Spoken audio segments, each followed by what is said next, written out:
The morning Vera Holcomb was handed the key to the old toll house on Dunmore Road, her younger brother Gerald did not even stand up from his chair.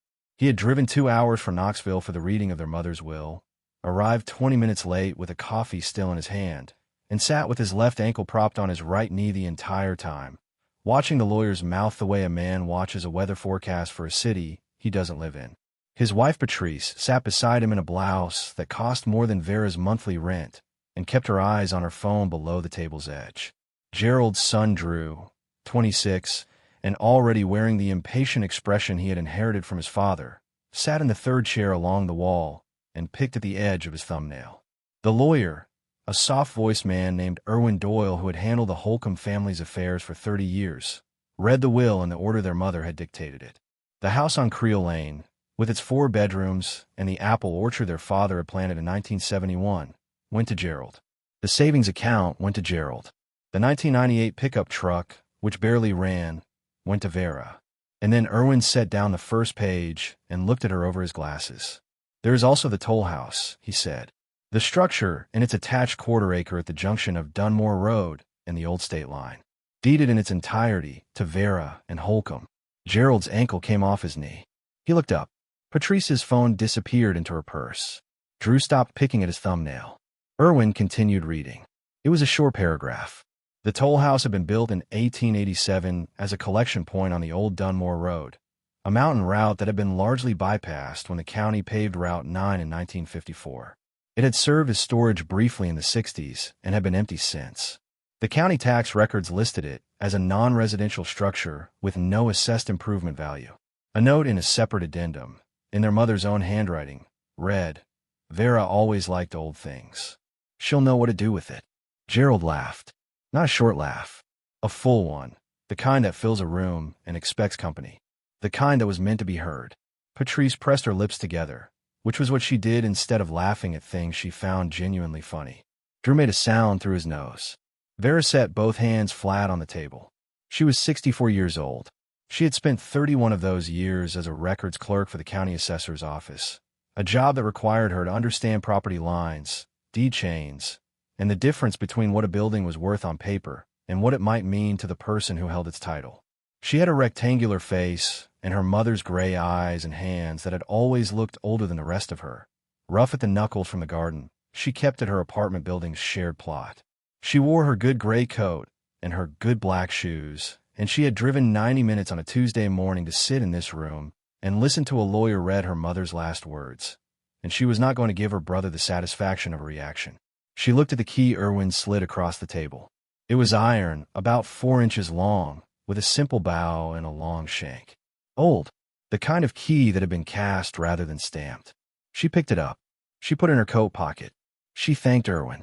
She did not look at her brother when she stood. Gerald said, behind her, that he could probably arrange to have the structure demolished if she didn't want the headache. County would likely waive the fee given the historical nuisance designation. He said it had been on their mother's property tax form as a liability for 20 years, and the sensible thing had always been to take it down. He said this in the tone of a man doing a favor, which was the tone he usually used with her. Vera said she would be in touch.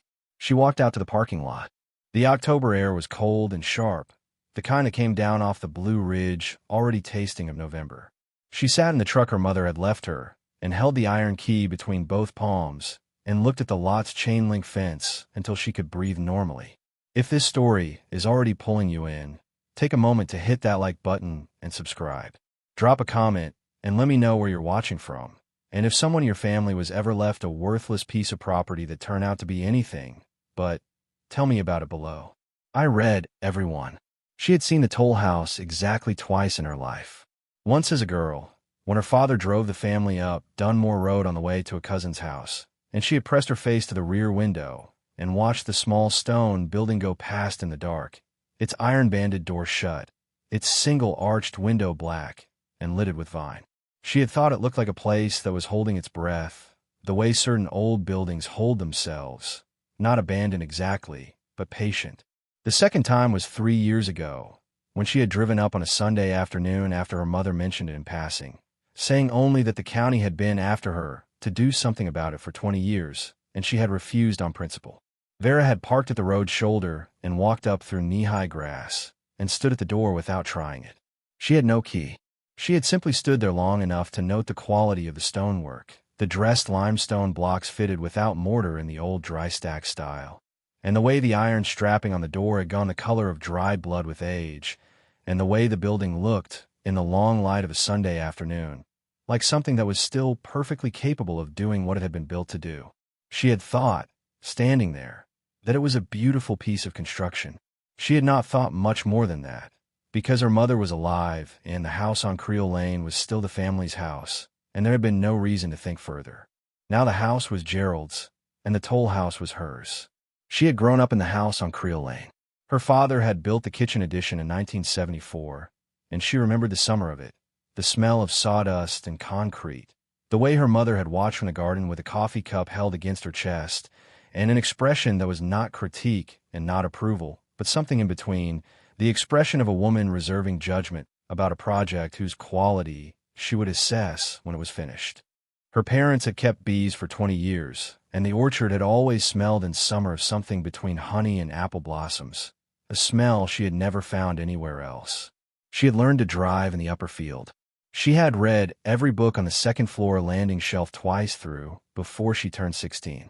She had come back every Thanksgiving and most Christmases for the 32 years since she had moved away for the assessor's job, and she had sat at that kitchen table and listened to her mother talk about the land and the trees and the people she had known in the valley, and she had understood, without it ever being stated directly, that she was the one who listened the way her mother needed to be listened to, which was carefully and without hurrying toward a conclusion.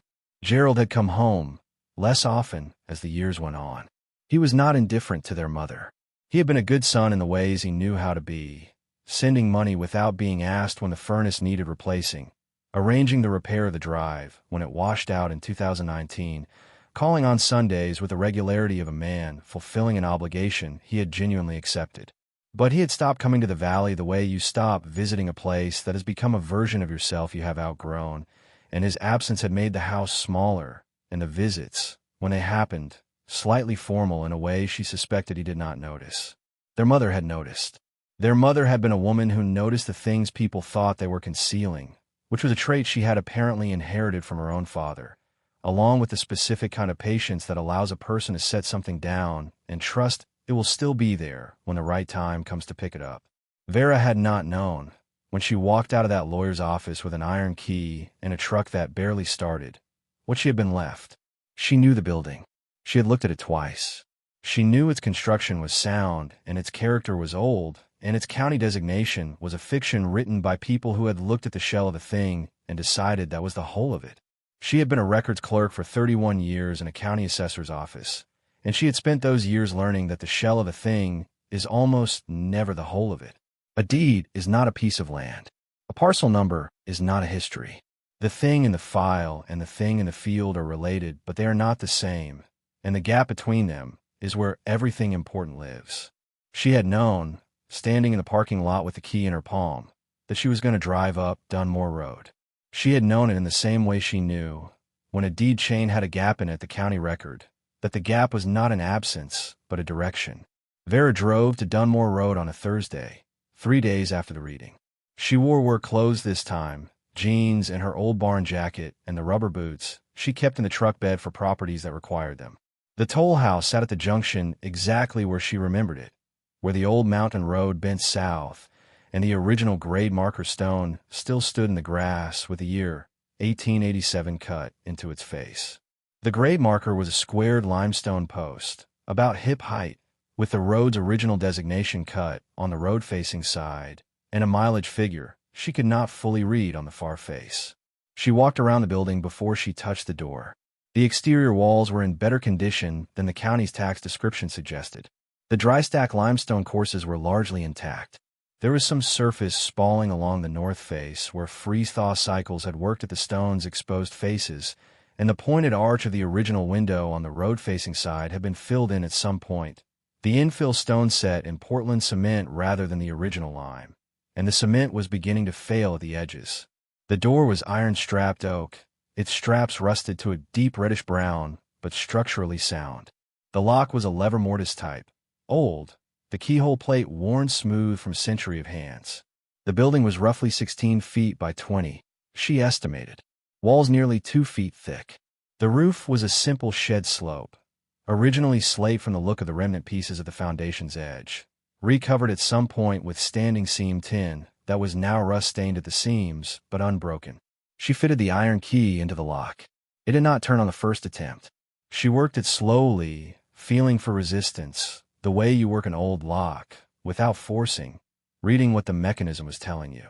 On the third try, with the key angled slightly downward the way old lever locks sometimes wanted, something in the mechanism caught, the tumblers moved, and the lock opened with a sound like a single low note struck on a pipe. The door swung inward without being pushed. The iron hinges moved as if they had been recently oiled, which they had not. The building had simply been sealed well enough for long enough that no moisture had worked into the pin, and a well-made iron hinge on a well-hung door, given dry air, will move as freely at 100 years as it did at 10. The air inside was cold, not the damp cold of a basement, but the dry mineral cold of dressed stone that has been sealed against weather. It smelled of old wood and iron, and something underneath those smells that she could not name, something faintly sweet and dark, like the inside of a cedar chest that has been closed since before you were born. She stood in the doorway and let her eyes adjust. The single room ran the full width of the building. The floor was flat stone, the same limestone as the walls, worn smooth at the center by a century of foot traffic and rough at the edges where no foot had regularly passed. A wooden counter ran along the interior side wall, built of heavy planks in a style she associated with country stores of the same era, still solid, its surface darkened with age and use. Iron hooks ran along the wall above it at intervals that told her they had been used for hanging lanterns or collection bags or both. A small iron stove stood in the back corner, its pipe sealed with a tin cap, its legs set on a square of hearthstone that the builder had chosen for its flatness. And against the far wall, below the filled-in window arch, sat a wooden cabinet roughly 4 feet wide and 6 feet tall, its doors closed and fitted with a hasp and a small iron padlock. She walked the perimeter slowly. She ran her hand along the counter. She tested the planks for rot at their ends where they met the wall. She crouched and looked at the stove's legs where they met the hearthstone, checking for settling. She pressed her knuckles against the back wall at intervals, the way you check for hollow space behind plaster, and listened. She found nothing unexpected. The walls were solid. The floor was level within a 1/4 inch across its full length, which was remarkable for a building of this age, and told her the original builder had understood drainage and foundation work. The counter was sound. The stove was original, or very close to it. She stood in the center of the room and looked at the cabinet. The padlock was the same type as the door lock. Old iron, simple mechanism, the same casting marks on the bow. She had not tried the key yet. She was still reading the room. What she was doing, without calling it that, was the same thing she had done for 31 years in the assessor's office when a property file came across her desk with a discrepancy she could not immediately explain. She was reading the space the way she had been trained to read a deed chain.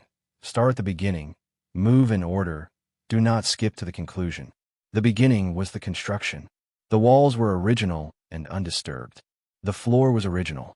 The counter had been built at the same time as the building, or very shortly after.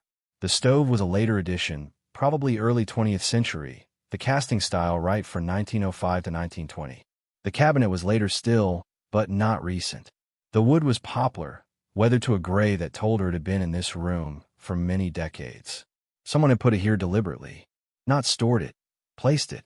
There was a difference, and, after 31 years of reading spaces, she knew the difference immediately. She went back outside and stood at the road's edge and looked at the building from a distance. Gerald had called her the morning after the reading to say again that demolition was probably the simplest path. The county's historical designation was administrative only, he said, meaning no protection, meaning no cost to remove it. He had a contact who did commercial clearing and could have the structure down and the lot graded in a day. He said it like he was solving a problem she hadn't asked him to solve, the way he had been solving problems she hadn't asked him about for most of her adult life. She had listened and said she would think about it. She had absolutely no intention of demolishing it. She came back the following Saturday with a flashlight, a notepad, and a camera. She photographed the exterior walls in sections, noting the condition of the coursework, identifying the 3 places where a later hand had patched with Portland cement, which had not bonded well to the original lime mortar and was beginning to fail. She photographed the door hardware in detail. She photographed the counter, noting the joinery at the corners. She photographed the stove and the cabinet. Then she tried the key in the padlock. It fit. It turned.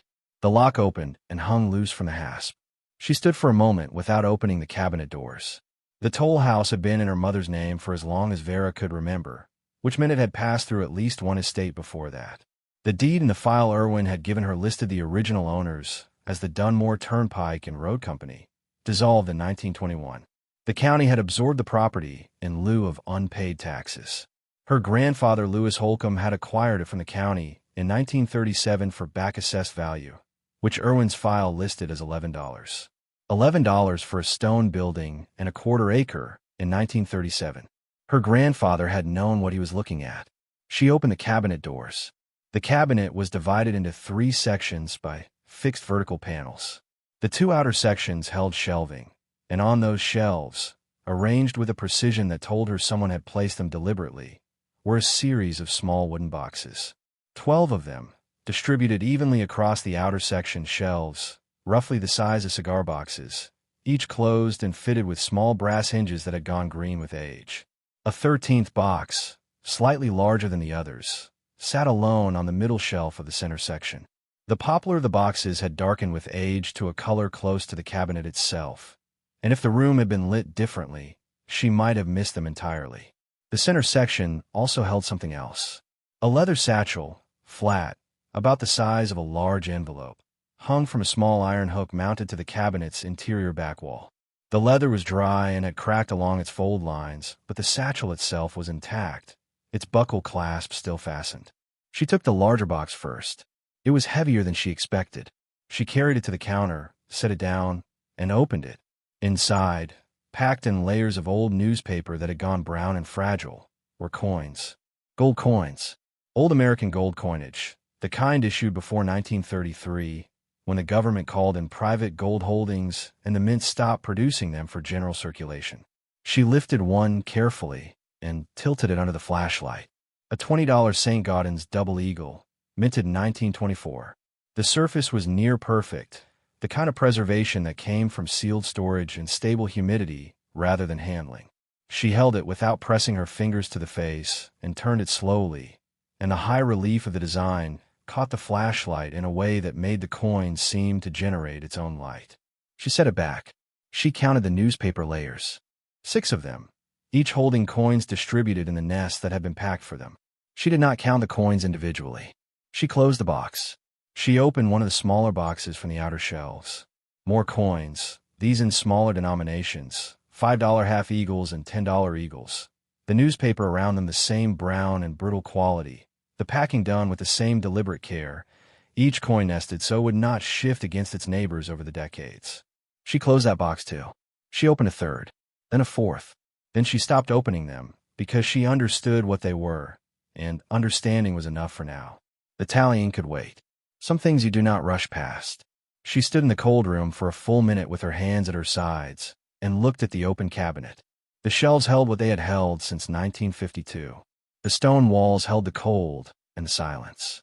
Outside, down the mountain, the county was making decisions about a road and a ridge access corridor and 460 acres of development potential, and none of those decisions had yet accounted for this room.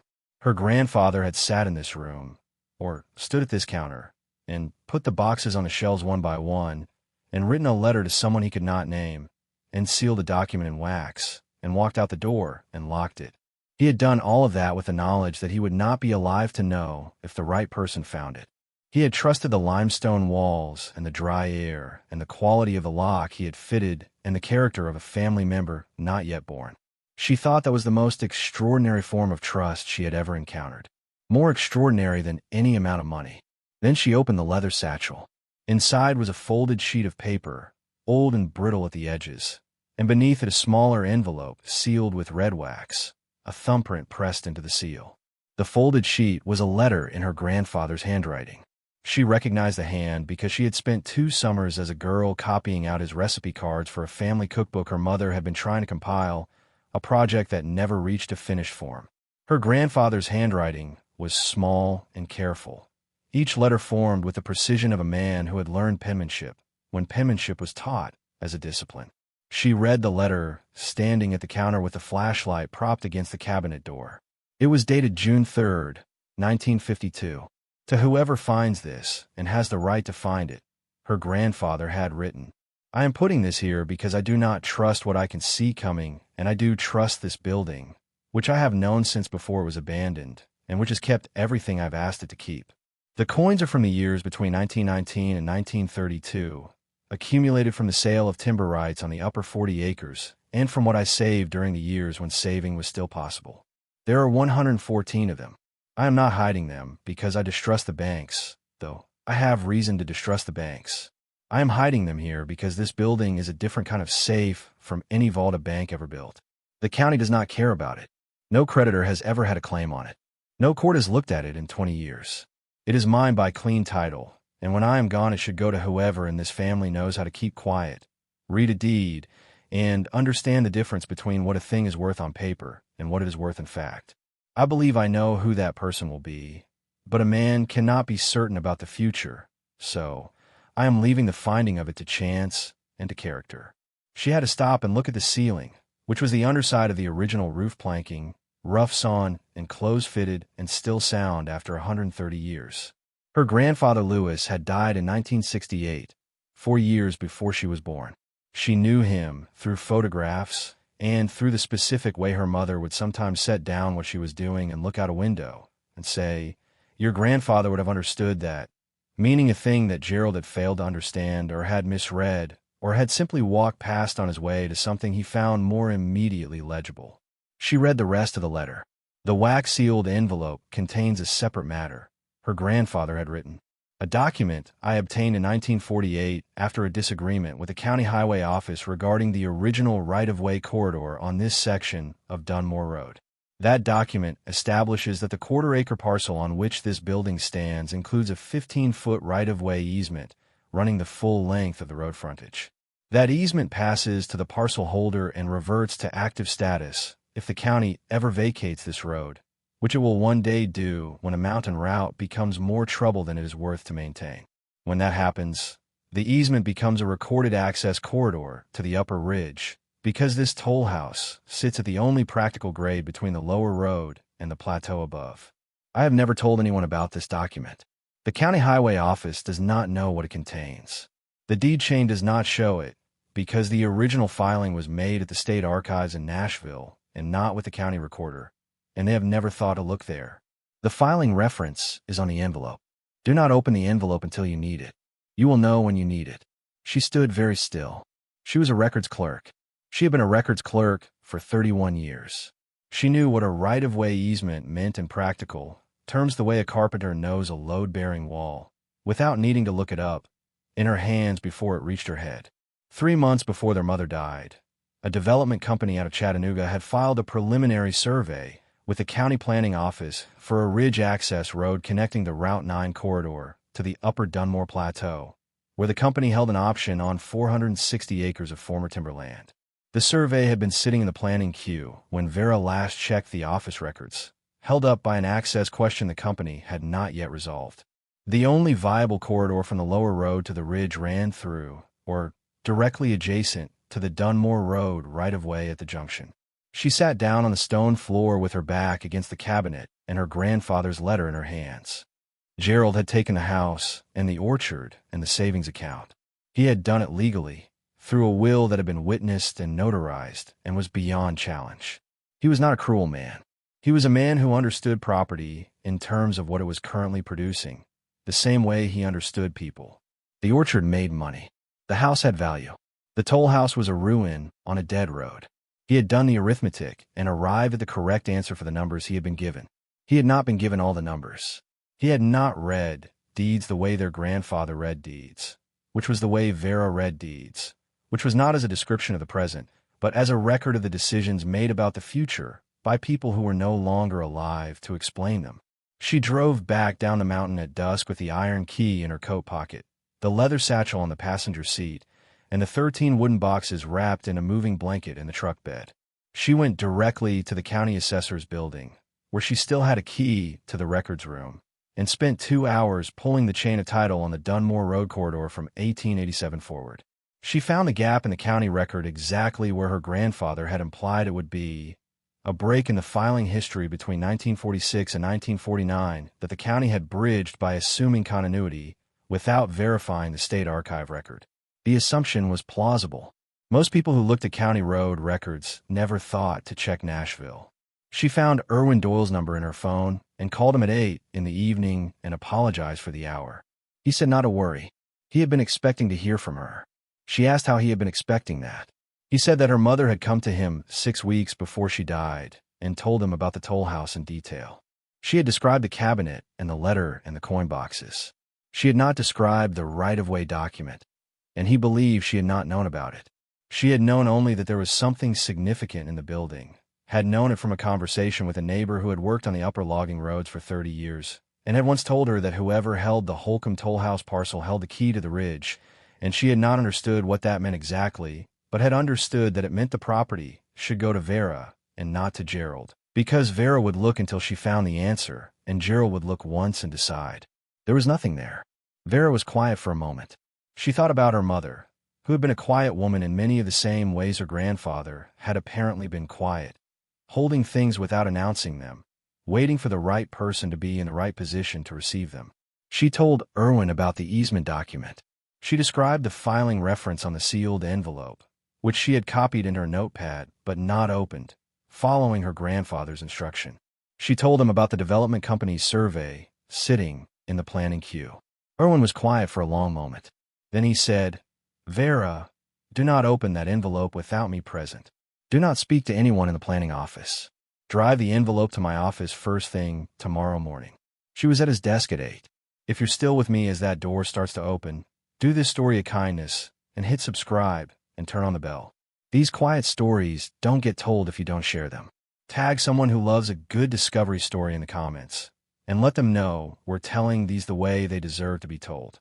The document inside the wax-sealed envelope was a state right-of-way reservation agreement, originally filed with the Tennessee Department of Highways in November 1948, assigning to the holder of the Dunmore Road Tollhouse parcel a recorded access easement of 15 feet along the full road frontage, with a reversionary access provision triggered upon county vacation of the road. The filing reference matched the state archive number exactly as her grandfather had noted. The document was signed by 2 Highway Department officials whose names she looked up later and confirmed as real people who had held those positions in that year. Her grandfather had not manufactured it. He had simply been the only person who ever thought to obtain a certified copy and put it somewhere no one would look for 44 years. Irwin read it twice. Then he read it a third time. He set it on his desk with the care of a man handling something that has changed the shape of a room. He said, "This is valid. A reversionary easement attached to a fee simple parcel does not expire with the road's active use period. It becomes dormant and reactivates upon the triggering event. The county's proposal to vacate Dunmore Road above the junction, which is on the December planning agenda as part of the corridor decommissioning for the development project's access redesign, would be the triggering event." Vera said she knew. He said, "If this easement activates on vacation, the access corridor to the upper ridge passes through your parcel. Not the counties, not the development companies. The company has been operating under the assumption that the county right-of-way would be converted to a private access agreement at minimal cost. If your document is what it appears to be, that calculation is wrong by a significant margin." She said she understood. Irwin filed a notice of claim with the state archive that afternoon. He sent a courtesy letter to the development company's legal counsel the following morning, attaching a certified copy of the 1948 agreement. He did not threaten litigation. He simply established that the claim existed and that his client intended to assert it fully. The development company's attorney called 3 times that week. The third call resulted in a meeting request. Gerald called on a Friday evening. He had heard from someone at the planning office, which told Vera that Patrice had a contact there, which surprised her less than it might have surprised other people.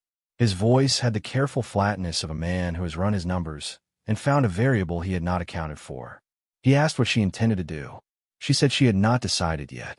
He said, after a pause, that there was probably money in it.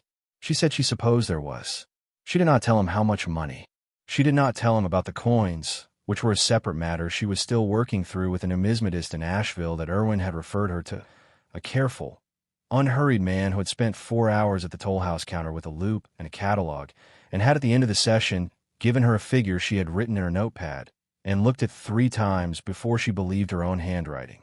114 1933 gold coins, grades ranging from very fine to mint state, spanning 13 years of her grandfather's patient accumulation from the sale of timber rights he had held quietly and never mentioned at any family gathering she had ever heard described. The numismatist said he had not seen a private collection of this scope and condition outside a professionally managed estate, and that the preservation was attributable entirely to the dry limestone environment of the building. Her grandfather had chosen, whether by knowledge or instinct, the single best storage condition available for gold coinage in the southern Appalachian region. She asked what instinct and knowledge had to do with each other in a man who understood property the way her grandfather had. The numismatist said that was outside his specialty. She laughed. The sound of it surprised her in the old stone room. The development company sent a formal offer in December, a negotiated access agreement rather than a purchase, a 70-year easement license on the 15-foot corridor. Irwin described the rate as substantial. Vera's calculator confirmed it would exceed the combined assessed value of the orchard and the house Gerald had inherited within the first 20 years of the agreement's term, given the development scope above. Irwin told her she did not have to accept it. She could negotiate further or decline entirely and let the company redesign its access corridor, which would cost them significantly and might kill the project. She said she would accept a modified version. The modification took Irwin 2 weeks to draft. It included a preservation covenant attached to the Tollhouse parcel, requiring that the building remain standing and structurally maintained for the duration of the easement term. It included a public historical marker to be installed at the road's junction, identifying the building's construction date and original designation. And it included a provision she had drafted herself, in plain language, that Irwin had cleaned up but not substantively changed, that the quarter-acre parcel and its structure would remain titled in the name of a Holcomb family descendant in perpetuity and could not be conveyed to the development company or any of its affiliates regardless of future negotiations. Irwin had looked at her when she handed him that paragraph and said, "You know this limits your own options." She said she knew. He said, "You're protecting it for someone who hasn't been born yet." She said her grandfather had done the same for her. The agreement was signed in February. The development company's attorney shook her hand at the closing table with the brisk efficiency of a man who respected a well-fought position, even in losing it, and said that his clients had not anticipated the easement claim, and that it had been, in his professional opinion, the most precisely timed legal filing he had encountered in 20 years of land use practice. Vera thanked him without elaborating. The county planning office sent her a letter in March confirming the formal vacation of Dunmore Road above the junction, which was the administrative event her grandfather's document had been waiting 44 years for. The reversionary easement activated on the date of the vacation order. The county clerk, a woman named Hazel Pruitt who had been Vera's colleague for 12 years before Hazel moved to the clerk's office, called her the afternoon the order was filed and said only, "I saw the notice, Vera. Your grandfather was a careful man." Vera said, "He was." Hazel said, "I looked him up in the old commission ledgers after Irwin's filing came through. He came to 3 highway commission meetings in 1947 and 1948 and asked the same question each time, which was what happens to a private easement on a parcel adjacent to a county road if the road is later vacated. Nobody answered him to his satisfaction, so he went to Nashville." Vera said, "That sounds like him." She had never met him. She knew him now anyway. Gerald met her for dinner in Knoxville in March, the first time they had sat together since the estate reading. Patrice was not with him. Drew was not with him. He looked like a man who had been in a quiet argument with himself for several months and had arrived at the dinner table still in the middle of it. He asked her how she had known to look for the document. She told him their grandfather had left a letter. He was quiet. She told him about the letter and the cabinet and the coins. She told him not about the document first, but about what it had taken to find it. The 2 hours in the records room, the call to Irwin, the morning at his office. She described the sequence of it deliberately, in order, the way you walk someone through a deed chain when you want them to understand not just what the answer is, but how you arrive at it. When she finished, he was quiet for a long moment. He was looking at the table. He said Mom knew. Vera said she knew something was there. She didn't know exactly what. He was quiet again. Then he said, she never told me.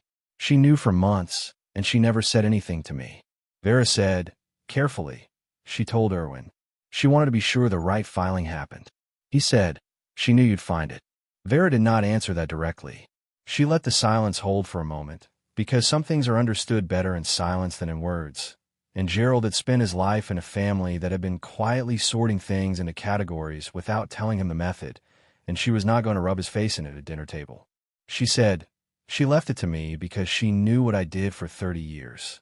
She knew how I read properties. She matched the building to the person. He looked up. He said, that's a generous way to put it. She said, it's the accurate way. He looked at his coffee cup. He said that he was sorry about the laugh in the lawyer's office. She said, I know. She set beside his coffee cup the paper Irwin had prepared, the summary of the coin proceeds minus fees, and the account number where his share was already deposited. He looked at the number. He looked at it for a long time. He said, quietly, that he had not known. She said, I know you didn't. That's not what tonight is about. She drove up Dunmore Road that evening, in the long blue light of a March dusk, and parked at the junction and sat in the truck for a while looking at the grade marker stone and the building behind it. The limestone walls caught the last of the light along their upper courses and held it briefly before the sky went dark. The building was not beautiful in any obvious way. It was a 16 by 20 stone box with a tin roof and an iron door and a window that had been sealed up for 60 years. But it had been built with the kind of attention that makes a thing outlast the intentions of the people who built it, and it had held everything it had been given to hold, for as long as it had been asked to hold it, without complaint. She got out of the truck and walked to the door and fitted the iron key into the lock. The lock opened with the same low note it always made, settled and unhurried. She went inside and stood in the center of the room in the dark. The cabinet stood open, its shelves empty now, the wooden boxes gone to the auction house in Asheville. The leather satchel hung on its hook inside.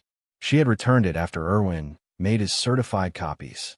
She thought about her grandfather, who had spent years accumulating coins one transaction at a time, who had driven to Nashville to file a state document without telling anyone, who had written a letter to a person he could not name and left the finding of it to chance and to character.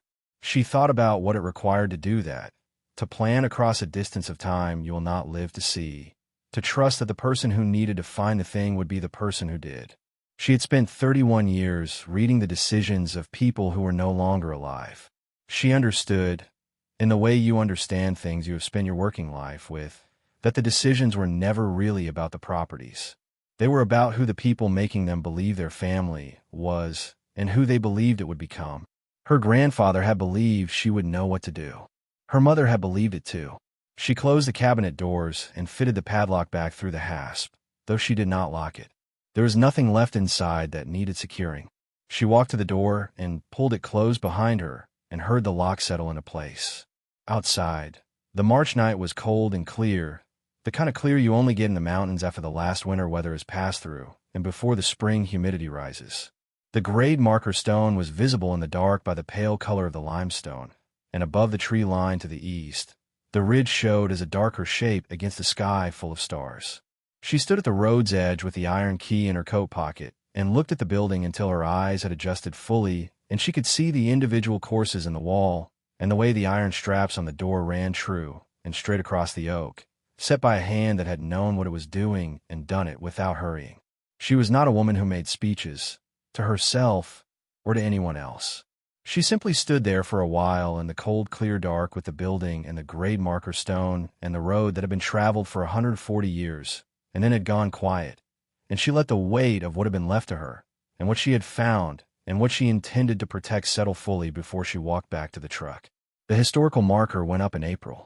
A small bronze plate on a granite post at the road's edge, with the year 1887 and the original designation, Dunmore Toll Station, and a single line below that, built by Thomas Reed Carpenter, 1886 to 1887, by Dry Stack Limestone Construction, in continuous use through 1953. The name had come from a road commission ledger in the state archive that the county historian had been able to locate once Vera pointed her toward the right filing series. Thomas Reed Carpenter had been dead for 100 years and had left no known descendants in the valley, But he had set limestone and the dry stack method to a standard that was still standing on a mountain road in East Tennessee, and that was a thing that deserved to be read by whoever passed. The preservation covenant ran with the land.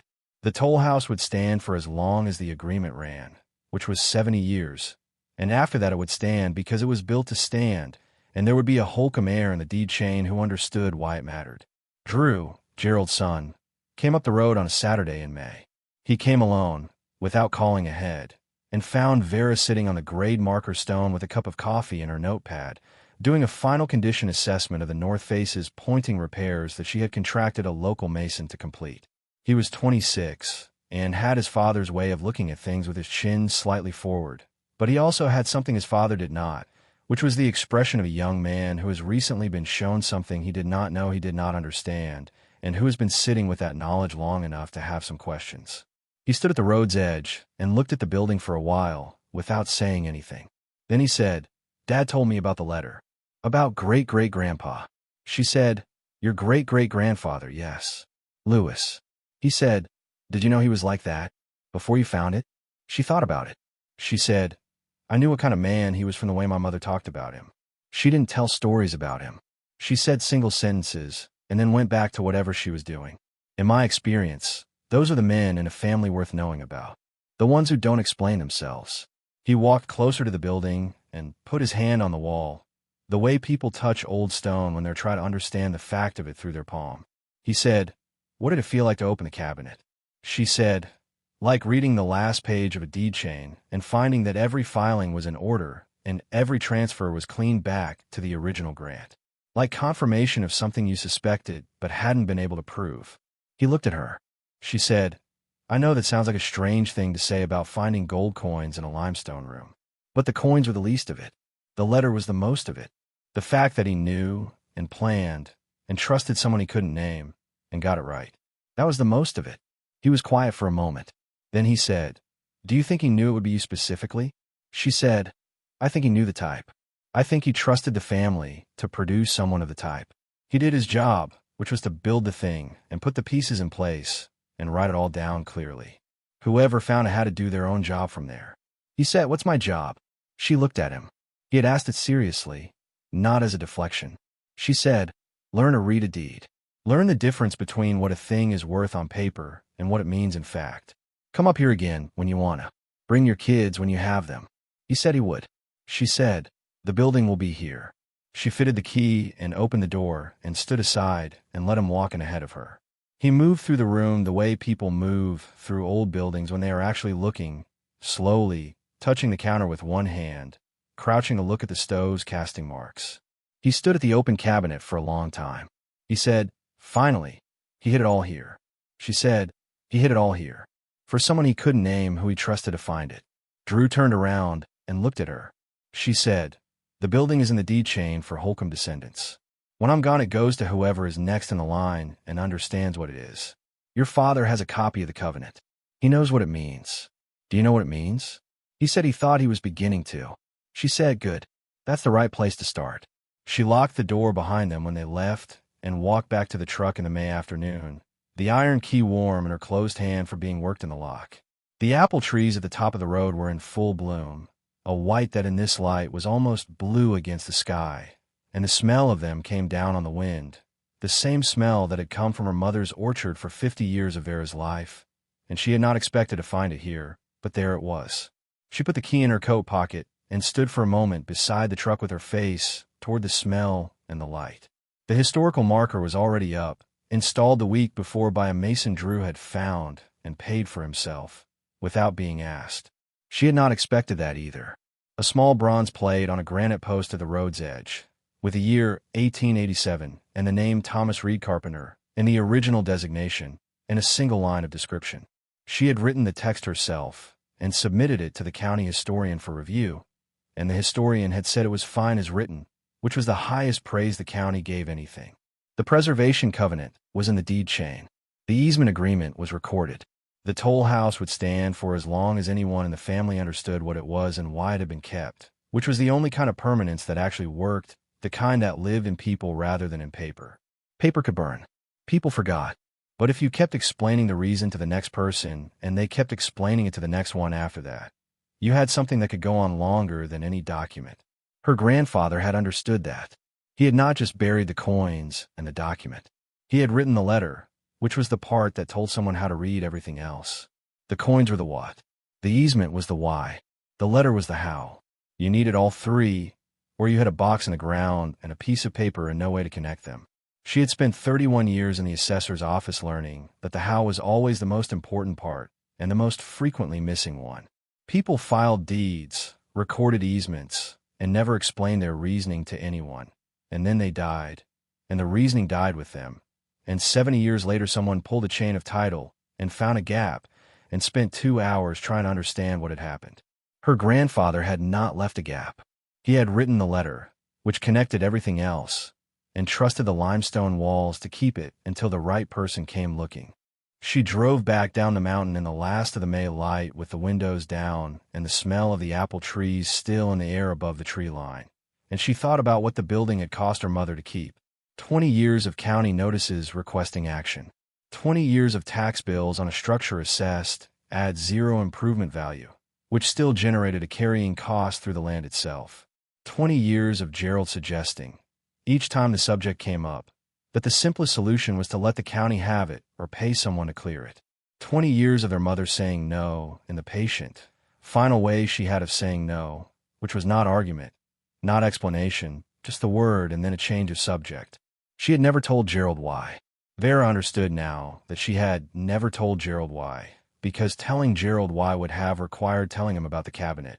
And telling him about the cabinet would have required accounting for why the cabinet should go to Vera and not to him. And their mother had not wanted to have that conversation. She had wanted the thing to be found the right way, by the right person, at the right time. And the right time was after she was gone, and the will was read, and the key was in Vera's pocket. Her mother had trusted her with 30 years of silence. That was a heavier thing than a stone cabinet and gold coins and a state archive filing combined. And Vera sat with the weight of it on the drive home and did not try to put it down. She had retired from the assessor's office in March, 2 months after the easement agreement was signed. She had not planned to retire that year. She had planned to work through 65 and assess the question in the spring. But the agreement had settled something in her, some ongoing calculation she had been running about what she was doing and why and for whom. And once it settled, she knew the answer. She had done the work she was good at for 31 years, and the last act of that work had been the most precise and consequential thing she had done in the entire span of it. And she was content to let it be the last. Her supervisor, a patient man named Russell Gaines who had worked alongside her for 19 of those years, gave her a small party on her last afternoon. The staff of the assessor's office were 12 people, and they had known her longer than most people in her life had known her, longer than her doctor, longer than any neighbor she had ever had. And they stood in the break room with store-bought cake and said things about her that were accurate and kind and slightly formal. The way things said at retirements are always slightly formal, because the occasion requires it. Russell said, in his remarks, that in 31 years he had never seen her get a deed chain wrong. He said it as a joke, and everyone laughed. But she heard in it what he meant, which was that accuracy of the sustained, unglamorous kind was its own form of distinction, and he wanted it acknowledged before she left the room. She thanked him. She thanked all of them. She carried her box of desk items to the truck, the same truck her mother had left her, which she had kept running through 2 minor repairs and intended to keep running for as long as it was willing, and she drove home. The apartment felt different after the Tollhouse. Not smaller, exactly. She had lived in it for 11 years, and it was the right size for her life. 2 bedrooms, and a garden plot share, and a parking space, and a landlord who replaced things that broke without arguing about it.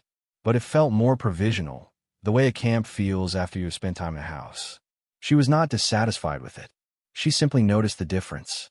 She had begun going up to the Tollhouse on Saturdays. Not to do anything in particular. To sit on the grade marker stone with coffee and her notepad and watch the road and the building and the way the light moved across the limestone face through the course of an early morning. She took notes on the condition of the pointing repairs, which were holding well.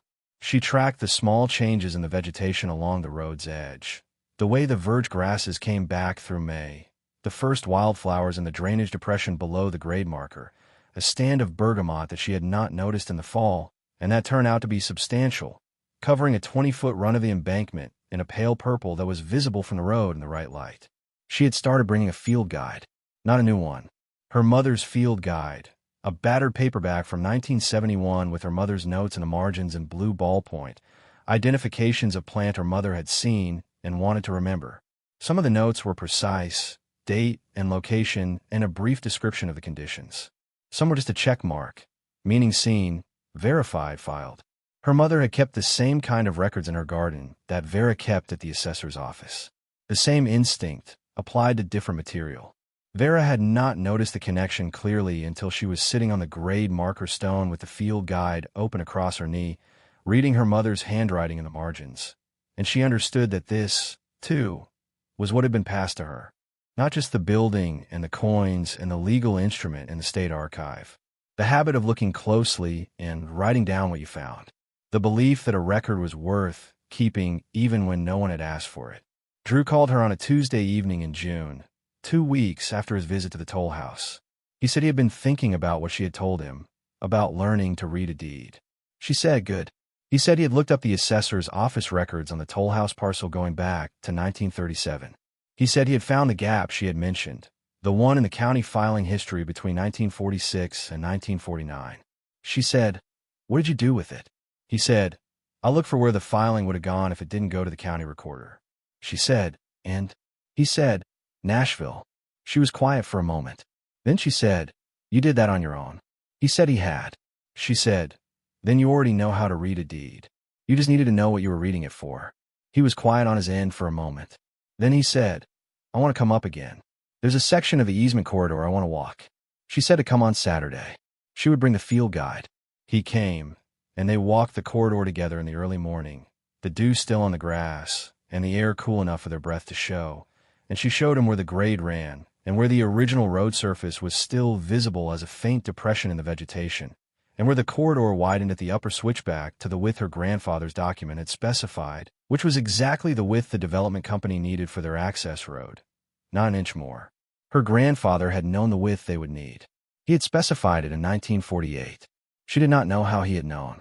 She thought he had probably looked at the ridge and the grade and the practical geometry of road building and arrived at the only number that made sense, the way a man who understood land arrived at things, not by calculation alone, but by standing in a place long enough to understand what it required.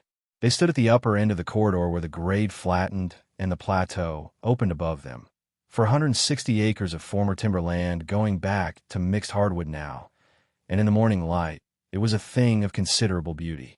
Drew stood beside her and looked at it for a while without speaking. Then he said, he never saw this. She said no. He knew it was there. He'd been up here, but he never saw what it would become. Drew said, he did the work anyway.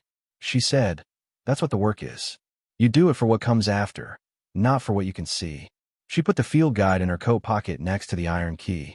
The key and the book fits side by side in the deep pocket without crowding each other, which she noted and found right, though she could not have explained precisely why.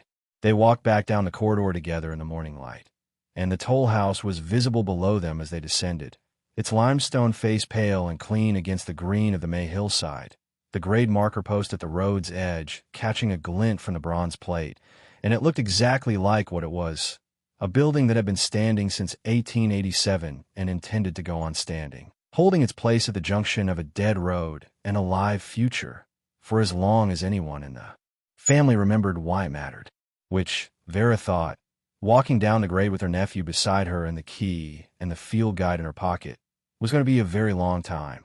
Thank you for staying until the last word. If this story moved you, the next one is already up on your screen. Go give it a watch. And if you haven't yet, subscribe and join us.